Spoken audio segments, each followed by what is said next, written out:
अस्सलाम वालेकुम, मैं हूं हबीब अकरम और आप देख रहे हैं प्रोग्राम नुक्ता नज़र। आज के प्रोग्राम में जिन चीज़ों पर हम गुफ्तगू करने जा रहे हैं उनमें एक तो अहम तरीन है कि ईद मिलादुन्नबी के हवाले से हम कुछ बात करेंगे सीरत नबवी पर भी, और उसके साथ साथ वज़ीर आज़म लाहौर में है और उन्होंने एक बार फिर अदा किया है इस ऐलान का कि वो अदालत में जाएंगे, फिर अदालत जो चाहे उनसे सलूक करे।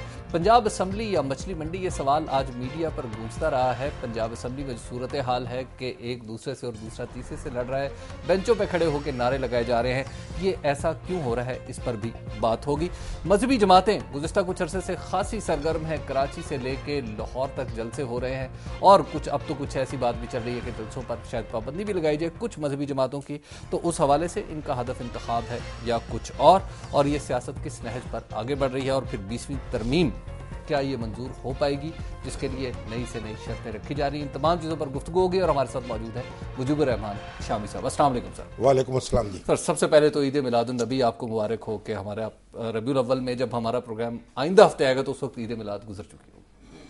हाँ जी, ये परसों है जी, परसों 12 रबीउल अव्वल, 12 रबीउल। रसूलुल्लाह तशरीफ़ लाए इस दिन और रुखसत भी हुए शायद बहुत सी रवायात के मुताबिक।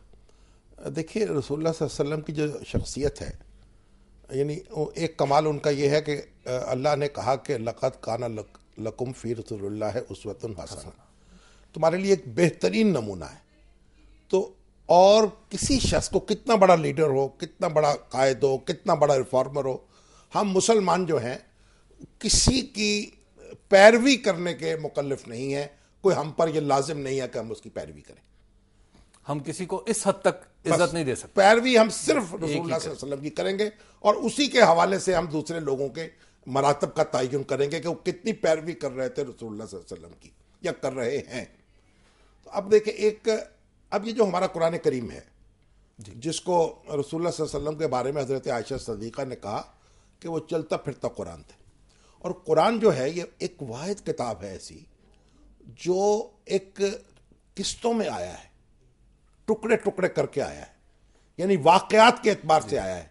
यह किताब हिदायत इसलिए है, जब कोई मुश्किल पेश हुई, जब मरहला दरपेश हुआ, जंग की बात, सुलह की बात, अमन की बात, तो अल्लाह ने उसकी रहनुमाई की रसूलुल्लाह सल्लल्लाहु अलैहि वसल्लम की। इंसानी जिंदगी में जितनी सूरतें तो हो कुरान सकती हैं, नाज़िल हुआ। दूसरी जितनी अलहामी किताबें हैं वो इस तरह नाजिल नहीं हुई।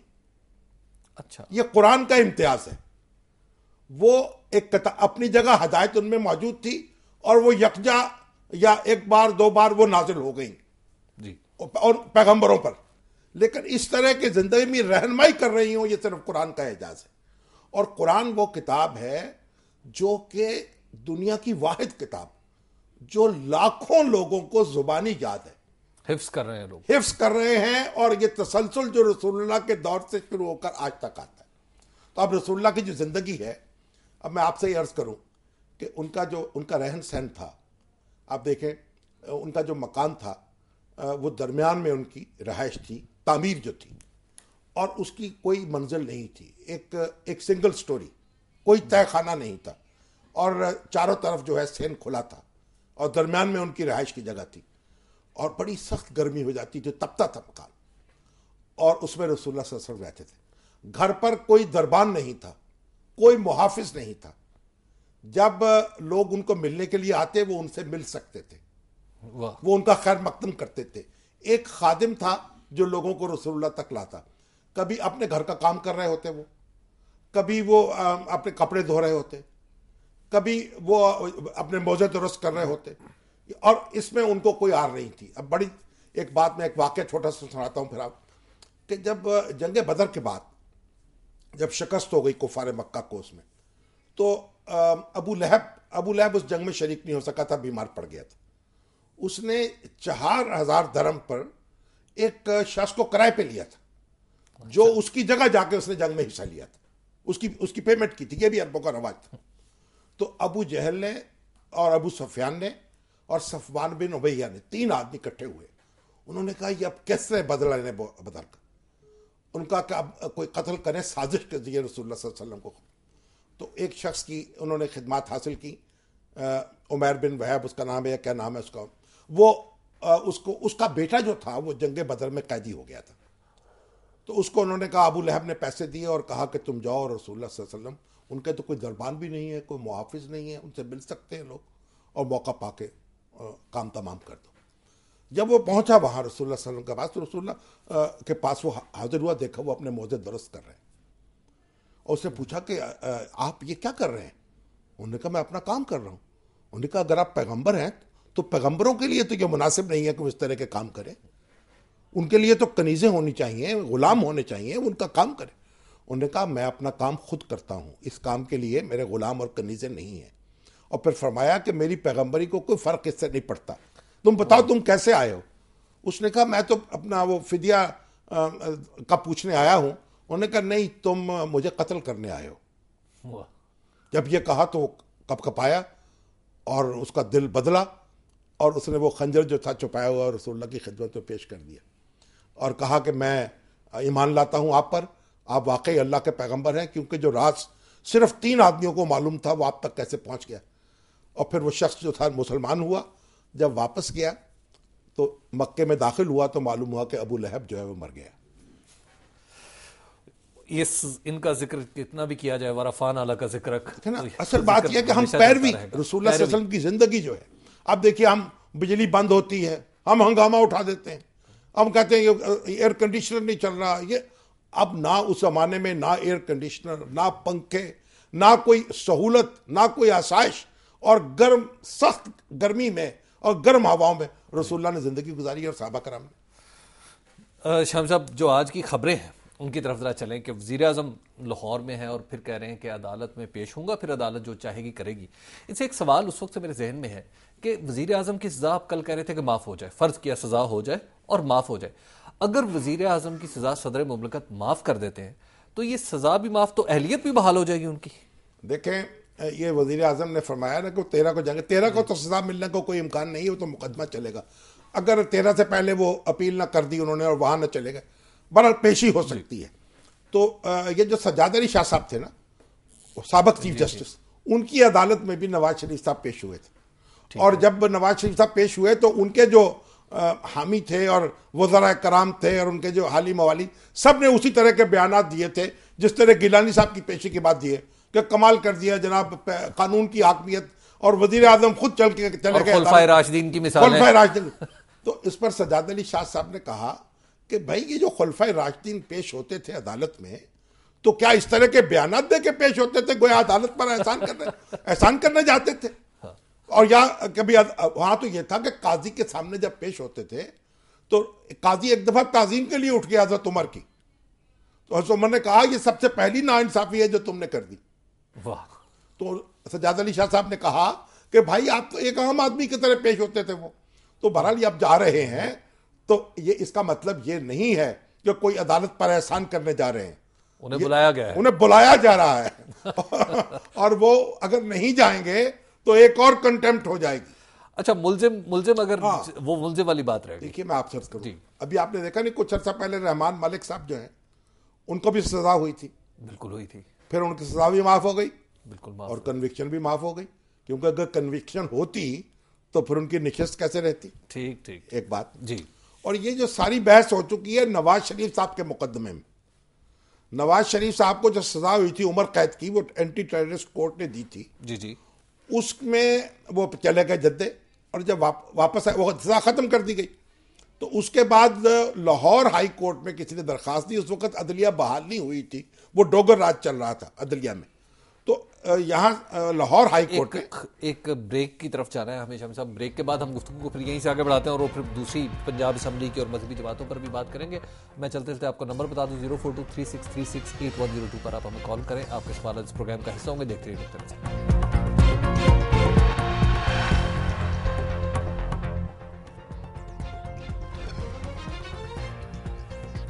नुक्ता नज़र में एक बार फिर खुशामदीद गुफ्तगू जारी थी कि किस तरह वज़ीर आज़म की अहलियत खत्म होगी। शाम साहब, सवाल ये है, नवाज शरीफ साहब जी, नवाज शरीफ की जो बात, जी, उन जब वो तशरीफ लाए वापस तो लाहौर हाई कोर्ट ने उनको नाअहल करार दे दिया इलेक्शन में हिस्सा लेने थे। उस पर फिर अपील की गई, वो बड़ा कन्फ्यूजन था। तो अपील सुप्रीम कोर्ट में हुई और वहाँ वो भी उनको नाअहल करार दे दिया। कहा कि ये सजा माफ हुई है, कन्विक्शन माफ नहीं हुई। जब फिर अदलिया आज़ाद अदलिया बहाल हुई उसके बाद नजरसानी की दरखास्त दायर हुई अच्छा, वो डोगर कोर्ट्स थी और हाँ फिर बाद में जी नजरसानी की दरखास्त, तो तसद्दुक हुसैन जिलानी साहब का बेंच था, उसने उनकी अपील मंजूर कर ली और इजाजत दे दी इलेक्शन में हिस्सा लेने की। गोया उस वक्त अकरम शेख साहब जो थे वो नवाज शरीफ साहब के हक में दलाइल दे रहे थे। उनका कहना था कि सदर के पास सजा माफ करने का इख्तियार भी है और कन्विक्शन माफ करने का इख्तियार भी है। तो ठीक है ना जी। तो अब अगर आप देखिए तो इसके मुताबिक तो जो वजीर आजम गिलानी साहब हैं वो खुद अपनी सिफारिश करेंगे। अगर अच्छा, सुप्रीम कोर्ट सदर को लिख के भेजेंगे? सदर को लिख के भेजेंगे, क्योंकि वजीर आजम की सिफारिश पर ये माफ होगा ना, उनकी एडवाइस पर। ठीक है। सदर का ये सवाबदीदी इख्तियार नहीं है। तो वजीर आजम को अगर सजा हो गई तो वो लिख के भेजेंगे सदर को कि जनाब ये मुल्ज़म यूसुफ रज़ा गिलानी को माफ कर दिया जाए, और सदर साहब आजराए मेहरबानी माफ कर देंगे। वैसे हमारे सिनेरियो में कितना अजीब सा लगेगा कि बंदा खुद को कह रहा है कि मैं मुल्जिम और खुद को कह रहा है कि तो मुझे माफ रहमान कर दे। मलिक साहब जो हैं वजारत दाखिला से भी जाती है ना समरी, तो उनकी भी समरी पहले अच्छा, मंजूर वो हो भी चुकी मुल्जिम यूसुफ रजा गिलानी को माफ करेंगे? नहीं, वो उनकी अपनी माफी हो चुकी ना उसके हिसाब से। जी, वो कहेंगे कि जिस तरह मुझे माफ किया था उस तरह इस मुल्जिम को भी माफ कर दे। आर्टिकल 45 में शाम साहब, पंजाब असम्बली में जो कुछ हो रहा है और गुज़िश्ता 3 दिन से हो रहा है, आज भी उसी की कंटिन्यूटी देखी गई है। ये असम्बली ऐसी होती है? देखिए, बात यह है कि यहाँ झगड़ा हो रहा है क्योंकि मेरा ख्याल तो वजह उसकी बुनियादी वही है कि शहबाज शरीफ साहब क्योंकि जरदारी साहब पर बड़ी सख्त तनकीद करते रहते हैं, तो यहाँ लोग अब उनको निशाना बना रहे हैं। और इसमें फिर जो कुछ सख्त अल्फाज का तबादला हुआ हम कल भी जिक्र कर चुके हैं।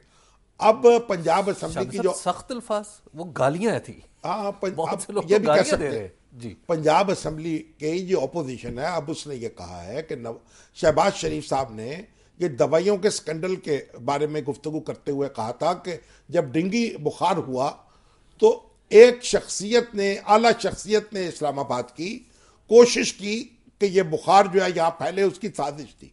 अब उन्होंने कहा है कि वो यहाँ आए हाउस में और उस साजिश को बेनकाब करें और नाम लें उस आला शख्सियत का, और जब तक वो ऐसा नहीं करेंगे उस वक्त तक हम हंगामा करते रहेंगे। अब शहबाज शरीफ साहब आएंगे और डेंगू साजिश केस जो है वो शुरू होगा तो फिर मामला आगे चलेगा। इस्लामाबाद में तो सारे बड़े लोग रहते हैं, अब वहां पे तो किसका नाम ले और किसका असल में बात तो ये है कि ये सियासत जो हमारी है अल्जाम और दुश्मनाम में के सांचे में ढल रही है दोबारा, तो सबको इससे जरा गुरेज करना चाहिए।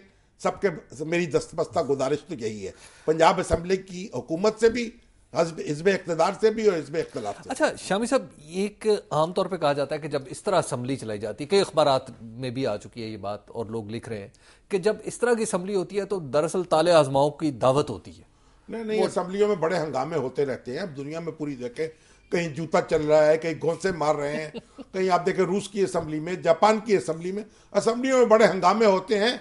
जैसे देखिए ना, ये अवाम की नुमाइंदगी करती है ना, तो अवाम भी जिस तरह माशाल्लाह एक दूसरे से ओहदा बरा होते रहते हैं उस तरह ये भी करती हैं। तो बस तहम्मुल करें, जरा सब्र करें, हौसले से काम लें। वैसे आप पिलडैट का हिस्सा रहे हैं, उन्होंने भी तो इनको सुधारने की कोशिश की थी, सुधरे नहीं। वो अब कोशिश तो वो भी कर रहे हैं, सुधर जाएंगे। देखिए, ऐसा घबराना नहीं चाहिए।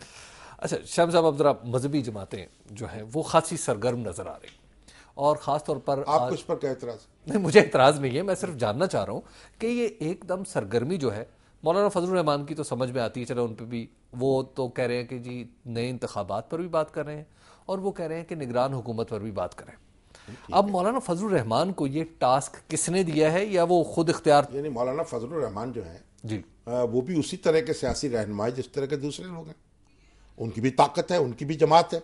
तो ये सवाल तो अब दूसरे लोगों के बारे में क्यों नहीं पूछते कि मौलाना के बारे में क्यों पूछ रहे हैं? नहीं, उनके बारे में भी पूछते हैं। देखिए, मौलाना ने जो जलसा किया है कराची में जी, अब मुस्लिम लीग नून के जितने हामी हैं वो बार बार कह रहे हैं कि जनाब ये तो बड़ा जलसा है, इमरान खान के जलसे थे।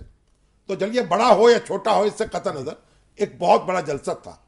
तो अब उन्होंने अपनी ताकत का मुजाहरा किया। ठीक है। और यहाँ जो हमारी दफाए पाकिस्तान कौंसिल है जी, जिसमें सारी जमात इस्लामी भी शामिल है और हमारी जनाब जमात दावा भी शामिल है, हाफिज सईद साहब ने भी बेनकाब हो गए हैं माशाल्लाह। आप तशरीफ लाते हैं जलसों में, हमीद गुल साहब हैं, शेख रशीद साहब हैं, यानी शमसुल उलमा शेख रशीद साहब हैं, और इजाजुल हक साहब हैं, क्योंकि वो वजीर मजहबी उमूर रहे और वैसे भी जनरल ज़ियाउल हक के फर्जंद हैं, तो उन्हें भी मजहबी रहनुमाई समझना चाहिए। अच्छा, वैसे शम्स साहब, एक मजहबी जमातों के बारे में एक जनरल सी बात की जाती है कि किसी के इशारे पे हिलती हैं। देखिए मौलाना समीउल हक है, ये मजहबी जमातों के बारे में ये तस्वुर होता है मजहबी। देखिए मैं आपको एक अर्ज करूं, आप इनको अंडर एस्टिमेट ना करें। मजहबी जमातें जो हैं उनके जितने वोटर हैं, वोटर कम हो सकते हैं, उनके सपोर्टर कम नहीं है, और तंजीम के एतबार से वो सियासी जमातों से नीचे नहीं है, आगे है। नहीं, लेकिन वो जो सवाल है कि ये किसी के कहने पे नहीं, किसी का कहने पे नहीं, खुद उनको नजर नहीं आ रहा। देखिए अगर किसी ने कहा है, फर्ज करें कोई अकल की बात या नेकी की बात को किसी को बताए और कोई मान ले, तो बुरी बात क्या है इसमें। सर, एक ब्रेक का वक्त हो गया, ब्रेक के बाद हम गुफ्तगू यहीं से आगे बढ़ाएंगे। आप देखते रहिए नुक्ता नजर।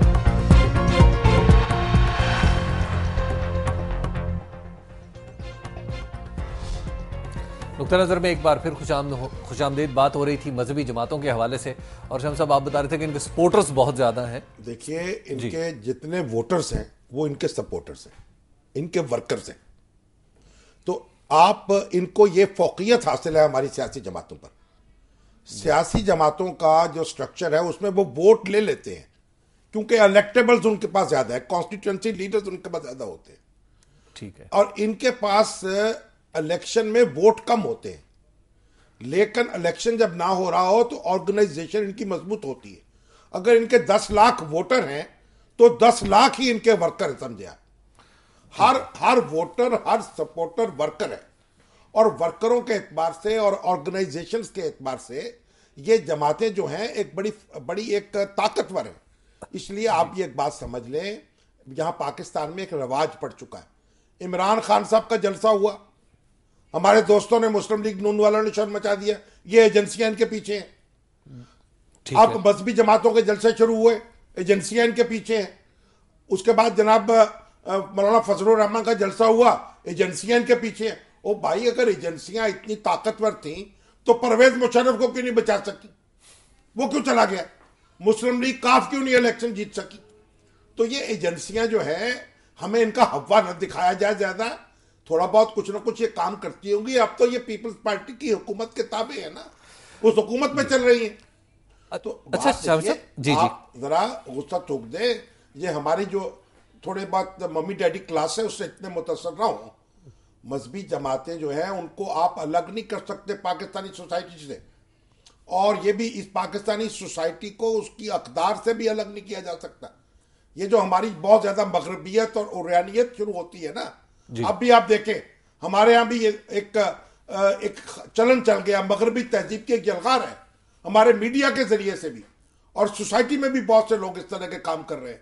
इनको ये बात सोचना चाहिए, अगर इस तरह ये सोसाइटी को पोलराइज कर देंगे और मुश्तिल करेंगे लोगों को, इसलिए ज़रूरी बात है कि अखलाकी कदरों का लिहाज किया जाए और पाकिस्तान के रहने वाले ये समझे उन्हें एक दूसरे से लड़ना नहीं है, एक दूसरे को स्पेस देनी है। अच्छा शम्स साहब, JUIF जो है वो कराची में जलसा करती है, और दिफाई पाकिस्तान और JUIF के दरमियान थोड़ा सा एक फर्क भी नजर आ रहा है। फर्क इसलिए है कि मौलाना समीउल हक और मौलाना फजलुर रहमान ये दोनों मुख्तलिफ हैं, दो जमातें इनकी बन चुकी हैं। मौलाना मुफ्ती महमूद के दौर में ये एक जमात थी। ठीक है। मौलाना समीउल हक के वालिद जो हैं मौलाना अब्दुल हक, वो उसके अंदर शरीक थे, उसके MNA मुंतखब हुए। अब ये दो जमातें हो गई हैं दोनों शख्सियात के तसादुम से। अब मौलाना फजलुर रहमान की जो जमात है वो अपने असरात के एतबार से मौलाना समीउल हक की जमात से बड़ी है, लेकिन समीउल हक साहब के अपनी शख्सियत और मदरसे के असरात हैं, और तालिबान में भी उनका एक असर नफूस है। तो आप इसको आप देखिए कि वहाँ कराची में किस कदर पश्तून आबादी है, मजहबी हल्के हैं, फिर उनके तालिब इल्म हैं, उनके उस्ताद हैं। तो मौलाना फजलुर रहमान जो है उनकी जमात ने यहाँ से नशिस्तें भी जीती हुई हैं, जमात इस्लामी ने भी वहाँ से नशिस्तें जीती हुई हैं। तो इसलिए, और देखिए आपको याद 2002 का इलेक्शन, 2002 के इलेक्शन में MMA बनी थी, मजहबी वोट इकट्ठा हो गया था, तो सूबा सरहद में उनकी हुकूमत बनी, बलोचिस्तान में भी उन्होंने बड़ी कामयाबी हासिल की। और आज भी ये जमातें अगर इकट्ठी हो जाएं तो सूबा सरहद में तो लाजिमन इनकी हुकूमत कायम होगी। कोई इम्कान है इस तरह का? इकट्ठी हो रही है ना, अभी आप देख रहे हैं। लेकिन एक ग्रुप एक तरफ है, दूसरा दूसरी तरफ है, और सुन्नी तहरीक एक नया सिलसिला है। पाकिस्तान कौंसिल तो ये कह रही है कि हम इलेक्शन में हिस्सा ये नहीं लेंगे एक इस प्लेटफॉर्म से। वो कह रहे हैं ये कोई इलेक्शन अलायंस नहीं है अभी तक, बाद में बन जाए। सुन्नी तहरीक जो है वो उसने भी ऐलान कर दिया है तो देखिए, एक अगर तो उसकी दावत है सिर्फ एक मसलक के लिए, तो उसको अपने दरवाजे खोलने चाहिए तमाम लोगों के लिए। जमीयतुल उलमाए इस्लाम जो है उसके दरवाजे सब पर खुले हुए हैं, जमीयतुल उलमाए पाकिस्तान के दरवाजे सब पर खुले हुए हैं, तो सुन्नी तहरीक भी अपने दरवाजे तमाम लोगों पर खोले। एक ब्रेक का वक्त है, ब्रेक के बाद हम गुफ्तगू यहीं से आगे बढ़ाएंगे। 0423636810 पर आप कॉल भी कर सकते हैं। देखते रहिए नुक्ता नज़र।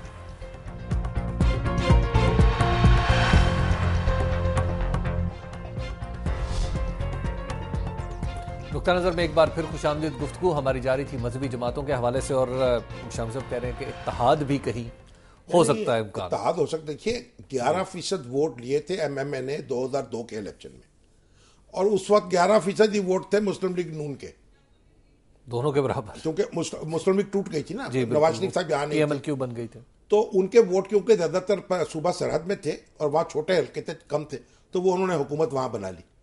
देखिए, बात यह है कि ये मजहबी जमातें जिनके पीछे बहुत से लोग पड़े रहते हैं, आप मुझे बताएं, मौलाना फजलुर रहमान, मौलाना समीउल हक, सैयद मुनव्वर हसन, हाफिज सईद साहब, इनकी कोठी डिफेंस में पाई गई है? नहीं है? नहीं। कोई लाहौर में, कोई इस्लामाबाद में, कोई कराची में, ये कहां ठहरते हैं? ये मस्जिदों में ठहरते हैं, अपने कारकुनों के घरों में ठहरते हैं। आपके सियासी रहनुमा किसी जगह जलसे पे जाएं, दौरे पे जाएं, तो वहां 5 स्टार होटल्स के फ्लोर बुक होते हैं, कमरों के कमरे बुक होते हैं। तो ये लोग तो इनकी सादगी आप देखें, मस्जिदों में बैठ सोते हैं, मस्जिदों में जलसा करते हैं, मस्जिदों में बैठते हैं। तो अगर आप इस कल्चर को अपना लें जो इनका कल्चर है, आपके तो मसाइल बड़े हल हो जाएंगे। आप सादगी अपनाएं, अखराजात कम करें अपने, सियासी अखराजात कम करें। ये सियासी अखराजात भी है, जाती अखराजात भी है। अच्छा शम्स साहब, अभी पिछले दिनों जब एक काबीना का इजलास हो रहा था, तो दिफा पाकिस्तान कौंसिल के जलसों के हवाले से बात आई थी कि बहुत सी इसमें कई ऐसे लोग शामिल हैं जो बुनियादी तौर पे कलअदम तंजीमों के लोग थे, वो इसमें शामिल हैं। देखिए, कलअदम लोगों के, जो तंजीमों के लोग हैं, उनको गोली तो नहीं मारी जा सकती। तंजीम आपने खत्म कर दी। अगर किसी शख्स ने एक अपना चलन बदल लिया है, रवैया बदल लिया है, दूसरी जमात में शामिल हो गया, उसको हक हासिल है। आपको मालूम नहीं है, नैब के ऊपर पाबंदी लगी अब्दुल वली खान साहब पे, फिर उन्होंने एएनपी बना ली, तो काम करना शुरू कर दिया। ये एएनपी क्यों बनी है? ये नैब का दूसरा नाम है, नैब पे पाबंदी लगी, एएनपी बन गई। तो इसलिए आप घबराए नहीं। ये लोग जो हैं, जो डेमोक्रेटिक प्रोसेस में हिस्सा लेते हैं, जो अपनी सरगर्मियां करते हैं, ये लायक तकरीम है। हम मलक इसहाक के बारे में एक शिकायत आ रही थी कि उन्होंने खैर मुल्तान के जलसे में शिरकत की है।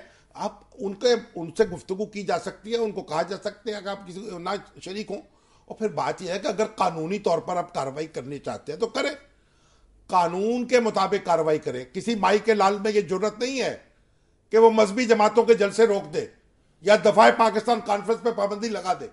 तो क्या कि यहाँ टेररिज्म शुरू कर दिया जाए, ये लोग अपने गुरिल्ला एक्टिविटी शुरू कर दे, जलसा करना जो है तो अच्छी बात है कि लोगों के सामने अपना मौकफ पेश कर रहे हैं।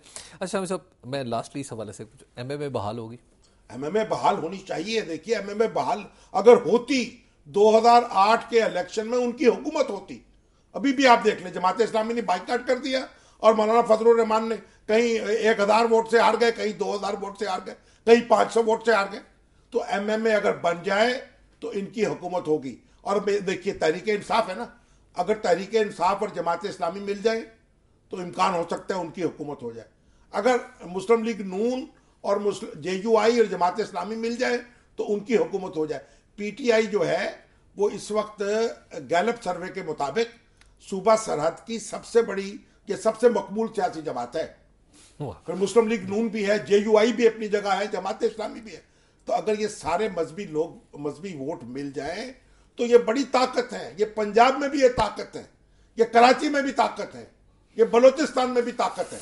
अच्छा शम्स साहब, अब जरा एक दूसरी खबर की तरफ चलें कि 20वीं तरमीम के हवाले से जो बात हो रही है कि 20वीं तरमीम कहा जा रहा है कि हुकूमत चाह रही है, बल्कि अदालत ने कहा हुआ कि लाजमी करें। वो तो इसलिए कि जो बाई इलेक्शन हुए थे उनमें लोग कामयाब हुए, 24-25 बैठे हुए कामयाब होकर मुख्तलिफ असम्बलियों में।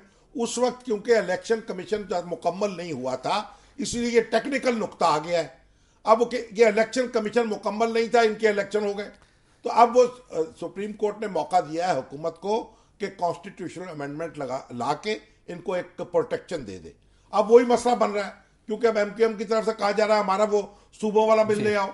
उधर सिंध में जो जमातें हैं इंतहा पसंद एक किस्म की उन्होंने शोर मचा दिया, क्योंकि वो एमक्यूएम चाहती है कि सूबों का जो इख्तियार है, सूबाई असम्बलियों का जो इख्तियार है कि अपनी हदूद में नया सूबा बनाने की मंजूरी दे, वो वापस ले लिया जाए। ऐसे 20वीं तरमीम कर लेगी और ये मरकज नहीं करेगी तो 24-25 नशिस्तें चली जाएंगी। इसमें मुस्लिम लीग नून की भी शामिल है, काफ की भी शामिल है, सेनेट के इलेक्शन भी शायद पीपल्स पार्टी की भी शामिल है, क्योंकि मुबशर लुकमान साहब ने एक पिटीशन भी दायर कर दी क्यों अदालत में। नहीं, उन्होंने कहा है कि ये सेनेट के इलेक्शन रोक दिए जाएं, क्योंकि जो लोग मुंतखब हुए हैं वो उन वोटर्स लिस्टों पर हुए हैं जो नाकस थी। तो फिर तो कौमी असम्बली भी खत्म कर दी जाए, फिर ये हुकूमत भी खत्म कर दी जाए, देखिए फिर सूबाई हुकूमतें भी खत्म कर दी जाए, फिर ये सुप्रीम कोर्ट जो है, क्योंकि इसको भी उसी हुकूमत ने बहाल किया है, इसके बारे में भी सोचना पड़ेगा, तो पूरी साफी लपेट दी जाएगी। रियाज साहब है सऊदी अरब से। अस्सलाम वालेकुम रियाज साहब। वालेकुम सलाम जी रियाज साहब। सर, मैं शामी साहब से एक सवाल जी पूछिए। इन्होंने शुरू में पहले तो इनको मैं सलाम पेश करता हूँ कि इन्होंने सीरत नबी पे बात की है, दुआ करें मेरे लिए जनाब। तो सर दूसरा मेरा सवाल इनसे ये है कि ये 12 रबीउल अव्वल जो हुज़ूर अकरम सल्लल्लाहु अलैहि वसल्लम की पैदाइश का दिन है, हाँ जी, इस सिलसिले में जो हमारे यहाँ मुख्तलिफ किस्म के चिरागां होते हैं, जश्न होते हैं, इसकी क्या कुरान और हदीस से कोई दलील है? देखिए दूसरी बात यह है कि मैं यहाँ सऊदीया में होता हूँ, तो हुज़ूर पाक सल्लल्लाहु अलैहि वसल्लम यहाँ तशरीफ लाए मक्का में, तो यहाँ तो इस किस्म का कोई चिरागा। हाँ जी, ये बात ये है, ये अपना अपना कल्चर है। सऊदी अरब में जलसे जुलूस का कल्चर नहीं है, पाकिस्तान में मौजूद है, हिंदुस्तान में मौजूद है। तो अब ये खुशी है, खुशी का आधार जिस तरह से हम फेस्टिव लोग हैं। हाँ बस। मुश्ताक साहब है रुझान से। जी अस्सलाम वालेकुम मुश्ताक साहब। अस्सलाम वालेकुम जी। वालेकुम जनाब। मैं शामी साहब से एक बात करना चाहता हूँ। जी करिए जनाब, ये मैं रुझान शहर से बात कर रहा हूँ। यहाँ पे मकसद ये मेरी बात ये है शामी साहब, यहाँ पे मीडिया वाले या क्या ये तो इधर आते नहीं है, ये हमारे रुझान में यजीरी कानून चल रहा है। अच्छा हाँ, ये इंजोदल है, मैं उसका काम किया। हबीब साहब है उसका नाम, मुल्तान का है। वो 13,000 रुपया 50 खाकर वो चला गया। उसका वो मोहसिन था, वो मुंशी जी, बोला मुंशी से मैं अकालों से बात की, उसने हबीब खान ने कहा मैंने उसको निकाल दिया। मैं को उसको आपने निकाल दिया, मेरे पैसे कहाँ गए? आके भाई उससे जाके मांगे। मैं तो उसको जानता नहीं। ये तो हुकूमत की जिम्मेदारी है, जो कानून नाफिज करने वाले अदारे हैं उनको नोटिस लेना चाहिए और शिकायत का अजाला करना चाहिए। मौज़म साहब हैं बेल्जियम से। जी अस्सलाम वालेकुम मौज़म। वालेकुम सलाम, मैं मौज़म बात करो बेल्जियम से। शामी साहब से 2 सवाल। हाँ जी, वज़ीर पंजाब को क्यों अपने एमपीएस पर एतमाद नहीं कि सारी वजारतों का खुद मालिक है? और कल आपने कहा था कि अदालतों को सियासी फैसलों में नरमी करनी चाहिए, तो फिर अदालतों की जरूरत क्यों है? अदालतें तो कानून और आइन को देखकर फैसला करेंगी, न कि सियासत को। इसके बारे में जी मौज़म साहब, आपकी बात दुरुस्त है। वज़ीर आला पंजाब को इस बात पे गौर करना चाहिए और अपने अरकान असम्बली को एतमाद में लेना चाहिए। उनमें से 10, 12, 15 लोगों को वजीर बनाना चाहिए, उनकी तरबियत हो जाएगी। मेरी तरफ भी देख, आप भी बन सकते हैं, क्योंकि आप जो बने हैं तो वो इलेक्टेड नहीं है। हाँ, तो इसलिए आपकी बारी भी आ सकती है। बाकी जहां तक मैंने ये कहा था, देखिए जो सियासी मामलात हैं, जो पुराने उलझे हुए तनाज़ात हैं, उनके हवाले से मैंने अर्ज किया था कि थोड़ी सी नरमी होनी चाहिए। शम्स साहब एक बाकी तो कानून सबके लिए बराबर है, और ये इसमें मैं आपसे आखिरी सवाल है। ज़ुहैब अख्तर साहब ने फेसबुक पे भेजा, वो कहते हैं जी कि बैरून मुल्क जो लोग हैं उन्हें कब वोट का हक मिलेगा, क्योंकि इलेक्शन आने वाले हैं। उन्होंने अपनी पार्टी का नाम भी लिखा जिसको वो सपोर्ट करना नहीं, उनको तो वोट का हक मिल रहा है, लेकिन असल मसला यह है कि वोट का हक इस्तेमाल कैसे करेंगे। ये एक और चक्कर ना शुरू हो जाए कि वहां से वोट इकट्ठे करके और एक डब्बे में डाल दिए जाए, जिस तरह जेल के वोटों में कुछ हो जाता है। तो सुप्रीम कोर्ट में भी ये बात है, तो चीफ जस्टिस साहब ने भी कहा था कि ये तरीकेकार भी तो वजह किया जाए। जी सर, आपका बहुत बहुत शुक्रिया। और हमारे प्रोग्राम का वक्त ख़त्म हुआ चाहता है। हम आइंदा हफ्ते बुध को और बुध से लेकर जुमे तक आपकी खिदमत में हाजिर होंगे। आज के लिए इजाज़त दीजिए। खुदा हाफिज़।